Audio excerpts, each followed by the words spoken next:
Welcome to our next part of Outlier.ai. So আশা করি আপনারা আগের পার্টটি কমপ্লিট করেছেন। এখন হচ্ছে আমরা একটু প্রজেক্ট ওভারভিউ এই পার্টটি নিয়ে আমরা আজকে ক্লাস করব। সো আমরা শুরু করে যাচ্ছি।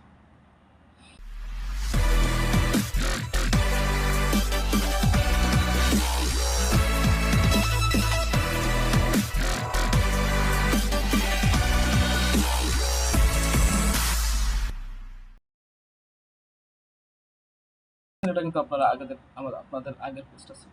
সো আমরা নেক্সট পেজে চলে যাচ্ছি। কন্টিনিউ ক্লিক করে ভিডিওটা মন দিয়ে দেখবো। ঠিক আছে? Hello, Alan here, and I'll be going over the process for getting assigned to a project. So once you complete this onboarding, you'll be matched to a project based on your skill set and pay level. One thing to keep in mind is the time it takes to get assigned to a project may vary, since this depends on project availability. Once you do get assigned, you'll go through what is called project onboarding, which you will need to complete project onboarding in order to start working on a project. This also applies to every new project that you start. 2. Tasking on a project. Assessment tasks served before and throughout a project will determine whether or not you are still eligible to be on the project. So keep in mind your first 1 to 3 tasks on a project are critical. 3. Feedback on your tasks. You receive task-specific feedback to review to help you improve along the way. One note here is the more low-quality tasks you submit, the less likely you'll get staffed on a project. And finally, number 4, role upgrade opportunities. In a project, there are opportunities to upgrade your role, so keep submitting high-quality tasks and continue to put in the hard work. So that's all for this video. Continue on, and happy learning.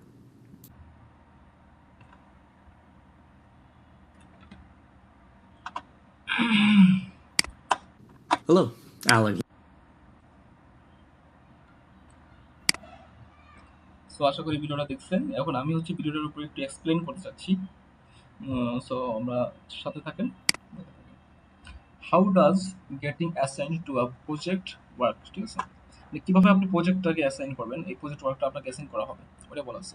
Once you complete this onboarding, আপনি যখন এই অনবোর্ডিংটা শেষ করবেন, কোনটা এই যে আমরা এখন যেটা করতেছি এটা অনবোর্ডিং বলা হয়, শেষ করবেন, ইউ উইল বি ম্যাচড, আপনাকে ম্যাচ করা হবে to a project base on your skill set.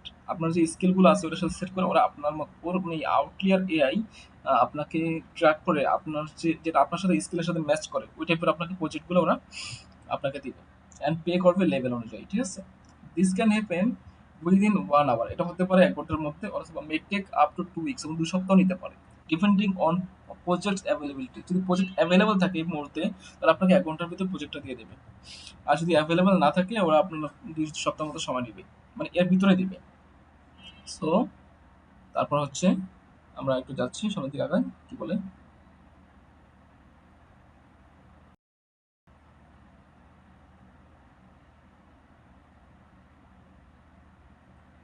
ওকে এবার আসি। Number 1, project onboarding. You will need to complete project onboarding in order to start working on a project. This will apply to every new project you start. এখানে কি বলা হচ্ছে, 1 নম্বরে project onboarding, এখানে বলছে you will need, আপনার প্রয়োজন হবে টু কমপ্লিট করতে প্রজেক্ট অনবোর্ডিংটাকে ইন অর্ডার টু স্টার্ট করার জন্য ওয়ার্কিং অন আ প্রজেক্ট। আমরা যে এখন অনবোর্ডিংটা করতেছি এটা আমাদের কমপ্লিট করা লাগবে প্রজেক্টটা পাওয়ার জন্য। ওকে, দিস উইল অ্যাপ্লাই করবে to every new project you start. Okay, so number 2, tasking on a project. এই প্রজেক্টের টাস্কগুলো কি থাকবে? Assessment task served before and throughout a project will determine whether or not you are still eligible to be on the project. এখানে বলা হচ্ছে যে টাস্কগুলো আপনি যখন সার্ভ করা হবে before and throughout a project, একটা প্রজেক্টের মতো দিয়ে উইল ডিটারমাইন করবে, এটা নির্ধারণ করবে whether or not you are still eligible to be on the project. এই প্রজেক্টগুলোতে আপনি কি এলিজিবল কিনা ওটা ওরা নির্ধারণ করবে। ঠিক আছে, ডিটারমাইন করবে। Your first 1 to 3 task on a project are critical. আপনার 1, 2 এবং 3 নাম্বার এই 3টা টাস্ক খুবই ক্রিটিক্যাল হবে এই প্রজেক্টে। ঠিক আছে,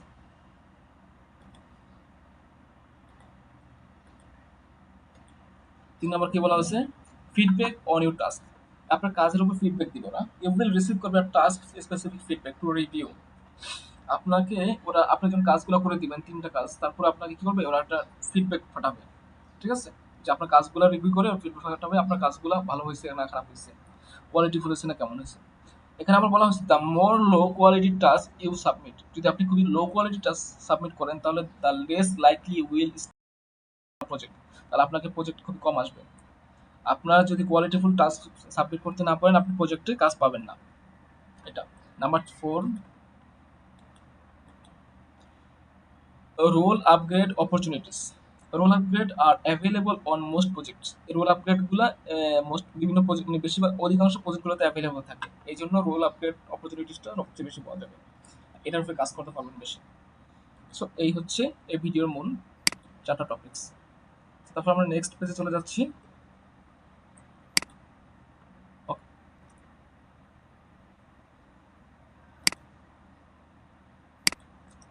এটা কি বলা হচ্ছে? Resource available to you while on a project. যখন আপনি প্রজেক্টে থাকবেন তখন কি রিসোর্সগুলো অ্যাভেলেবল থাকবে, আপনাকে কি রিসোর্সগুলো দেবে কাজ করার জন্য, ওইটাই বলছি এখানে। Discourse community. ডিসকোর্স কমিউনিটি থাকবে, যেটা হচ্ছে আপনি যখন অ্যাকাউন্ট করবেন ওটাই তখন আপনাকে ডিসকোর্স কমিউনিটির জন্য একটা আলাদা অ্যাকাউন্ট করতে বলবে। ওখানে সিস্টেম দেখা দিবে কি করতে হবে, মেইল করে আপনি ওই জন্য যে করবেন। আর ডিসকোর্স কমিউনিটিতে আপনার কিউএম ম্যানেজার থাকবে, যেটা হচ্ছে কুই ম্যানেজার থাকবে। ঠিক আছে? এখানে বলে discourse community, community of other contributors. আর অন্যান্য যে কন্ট্রিবিউটর আছে তাদের একটা কমিউনিটি, সম্প্রদায়। এখানে আপনি যে একা কাজ করতেছেন তা না, এখানে বাংলাদেশ থেকে অনেক লোক কাজ করতেছে। এই বাংলাদেশ থেকে যারা যারা কাজ করতেছে তাদের প্রত্যেকের মিলে একটা কমিউনিটি তৈরি হয়। সেই কমিউনিটিতে আপনিও অ্যাড আছেন, ওইটি বলা হয়েছে। এবং এটা হচ্ছে যাকে বলে discourse community. Plus QM manager for questions, এবং কিউএম ম্যানেজার তো আছে কোশ্চেনের জন্য, মানে Q manager. Check your chats channels consistently. You might be added a various chats. আপনি বিভিন্ন চ্যাটও অ্যাড হতে পারেন। ওকে। Instructions. Your continuously updated guide that available while tasking. আপনি যখন প্রজেক্টে কাজ করবেন তখন আপনার 3টা রিসোর্স থাকবে। একটা হচ্ছে ডিসকর্স কমিউনিটি, ইনস্ট্রাকশনস, হচ্ছে রাব্রিক। ওকে। ইউর কন্টিনিউয়াসলি আপডেটেড গাইড, একজন আপনি আপনার আপডেট গাইড দ্যাটস অ্যাভেলেবল থাকবে হয় যখন টাস্কিং কাজ করবেন। অলওয়েজ হ্যাভ দিস ওপেন, সবসময় আপনি ওপেন থাকবে, উন্মুক্ত থাকবে। নেক্সট টু ইউ, আপনার পরবর্তী পর্যন্ত যখন টাস্কিং করতে থাকেন, যখন কাজ করবেন ততক্ষণ পর্যন্ত এটা ওপেন থাকবে। Guidelines for task change on a constant basis. Rafiq outlines exactly how to analyze and either rate a model or a write a response. এখানে বলা হয়েছে যে আউটলাইন্স এক্স্যাক্টলি, আউটলাইনটা এক্স্যাক্টলি সঠিকভাবে হাউ টু অ্যানালাইজ, কিভাবে অ্যানালাইজ করতে হয় না, আইদার কিভাবে রেট করতে হবে মডেল, মডেলকে, অথবা রাইট মানে আমরা রেটিং করি না, যেটা হচ্ছে আপনি 10-এর ভিতরে 5, এটা বলছে আর কি, 5 স্টার রেটিং, এইটা বলছে। Rate a model or write a response. ঠিক আছে? এটা আপনার এখানে দেখা দেবে আউটলাইন্স গুলো এক্স্যাক্টলি হাউ টু অ্যানালাইজ, কিভাবে অ্যানালাইজ করতে হবে, এবং there rate model or write response, এটা গুরুত্বপূর্ণ। রাব্রিক্স আর কি টু ফলো দ্য ট্রেন, সে হচ্ছে প্রধান, টু ফলো করতে, দ্য ট্রেন, টু ট্রেন করতে মডেল ফর স্পেসিফিক রিকোয়ারমেন্টস এর জন্য, ক্যান বি ফাউন্ড, খুঁজে পাওয়া যেতে পারে উইদিন দ্য ইনস্ট্রাকশনস সিস্টেমের মধ্যে। সো এক কথার সাহায্যে আপনার প্রজেক্টে যখন কাজ করবেন তখন 3টা রিসোর্স অ্যাভেলেবল থাকবে। একটা হচ্ছে ডিসকোর্স কমিউনিটি থাকবে, যেটা আপনাকে সর্বদা হেল্প করবে, ইনস্ট্রাকশন দিবে আপনাকে। একটা হচ্ছে রাব্রিক, যেটা হচ্ছে আপনাকে অ্যানালাইজ করতে দিবে, আপনি কত মডেলকে কত রেট দিবেন বা পুনরায় লিখে দিবেন কিনা ওইটা রেসপন্সটার উপরে। ঠিক। তো আমরা নেক্সট পেজে চলে যাচ্ছি। Okay, continue. এখানে আবার আপনাকে কোশ্চেন দিছে, is it important to keep the instruction guide often to reference while you task?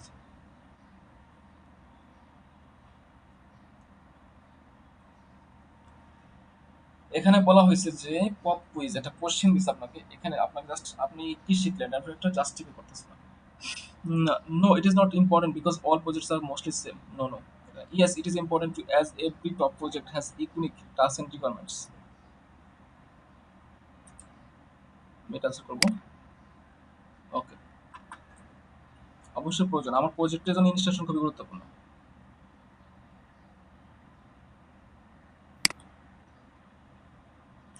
Next question, test your knowledge check. আমরা যে ফার্স্ট টাস্কিং ওভারভিউতে আমরা যখন কাজ করছিলাম ক্লাসগুলো করছিলাম, তখন আমাদের লাস্ট মোমেন্টে কিন্তু কোশ্চেন করা হয়েছিল। সেম কোশ্চেন এখানেও করা হচ্ছে, টেস্ট করা হচ্ছে না আপনার নলেজটা। Why are rubrics important to follow and where you find them, select all apply. Topics are a guiding document found in the instructions that help guide you how to rate a model. Yes. কিভাবে আপনি model create করবেন আমরা একটু আগে পড়লাম। ঠিক আছে, public are answer sheets to every task on the platform. No, public highlights করে the specific dimension to rate করতে the model so that we may train and fine tune models for specific use cases. They may be found within the ইনস্ট্রাকশনের মধ্যে পাওয়া যেতে পারে। Okay, others are useful tool to figuring out how to cheat the model. No, cheat কেন হবে? Graphic a useful tool, এটা useful tool to figuring করতে figuring out করতে how to cheat করতে হয় তাই এই মডেলকে। No, এটা হবে না। Graphic answer sheets to every task on the platform.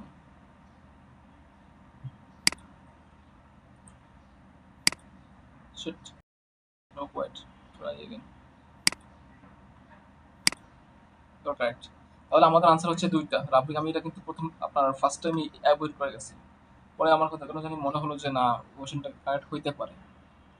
So আশা করি বুঝতে পারছেন, এই কোশ্চেনের আনসার হচ্ছে দুইটা। রাব্বিকার guiding document found in the instructions that help guide you on how to rate our model, যেটা আমরা পড়েছিলাম ভিডিওতেই। সরি, ইম্পর্টেন্ট প্রজেক্ট রিসোর্সে পড়েছিলাম। Model on so that we may train and okay. আচ্ছা আচ্ছা, বুঝতে পারছেন। সো আমরা হচ্ছে নেক্সট পেজে চলে যাচ্ছি, continue. Review level upgrades. Okay, এখানে আপনি হচ্ছেন কন্ট্রিবিউটর, রিভিউয়ার থাকবে, তারপর হচ্ছে কিউ ম্যানেজার পরে। ওকে, সো আমরা শুরু করি একটু। রিভিউ লেভেল আপগ্রেডস কীভাবে আপগ্রেড হয়? টু রোল আপগ্রেডস আর এন্টায়ারলি ম্যারিট বেসড। এই রোল আপগ্রেডের হচ্ছে পুরোপুরিভাবে ম্যারিট বেসড, আপনার ম্যারিটের উপর ভিত্তি করা হবে। ইউ উইল ইউজুয়ালি স্টার্ট, আপনি প্রায় শুরু করবেন অ্যাজ অ্যান অ্যাটেম্পট, সাধারণত শুরু করবেন অ্যাজ অ্যান অ্যাটেম্পট একজন প্রচেষ্টাকারী হিসাবে অন আ প্রজেক্টের উপরে, এবং বেসড করবে অন ইউর পারফরমেন্স, আপনার পারফরমেন্সের উপরে, যেটা বি আপগ্রেডেড টু বি রিভিউয়ার, এবার শুরু করতে আপগ্রেড করার জন্য। So also synonymous with attempter is at this level. Okay, so এখানে কন্ট্রিবিউটর হচ্ছে work on task hourly. Contributor হচ্ছেন আপনি, আপনি কাজ করবেন কি অন টাস্ক, কাজের উপরে, যেটা আপনার ওয়ার্ক থাকবে আওয়ারলি, ঘন্টা basic. Reviewer review task and provide feedback hourly, আপনার যে কাজটা করবেন সেটার উপর আপনার কি করবে, সে আবার আওয়ারলি বেসিকে আপনার রিভিউ দিবে, কাজের উপরে ফিডব্যাক দিবে। এবং পরবর্তীতে কিউ ম্যানেজার, যে হচ্ছে অ্যাটেম্পটার্স, কিউ ম্যানেজার হচ্ছে ম্যানেজার অ্যাটেম্পটার্স অ্যান্ড রিভিউয়ার্স স্যালারিড, সে কি করবে, ম্যানেজার। সো আপনার কাছে হচ্ছে কন্ট্রিবিউটর হিসাবে আপনি এখানে কাজ করবেন আওয়ারলি বেসিস, আপনার সেই কাজগুলোকে রিভিউ করবে রিভিউয়ার, এবং এই কাজগুলো করার পরে এই কিউ ম্যানেজার কি করবে, আপনাকে মানে কন্ট্রিবিউটরকে এবং রিভিউয়ার্সকে দুজনকেই সে স্যালারি দেবে। সো আমাদের প্রজেক্ট ওভারভিউ ডান। আমরা হচ্ছে নেক্সট ভিডিওতে আমরা হচ্ছে টাস্ক এক্সাম্পল নিয়ে কাজ করব, কীভাবে কাজগুলো করতে হবে, কী ধরনের কাজগুলো করতে হবে, এটার উপর আমরা ভিডিও বানাবো। সো আশা করি আজকে ভালো থাকবেন। আজকে ক্লাসে পর্যন্ত, গুড বাই, টেক কেয়ার।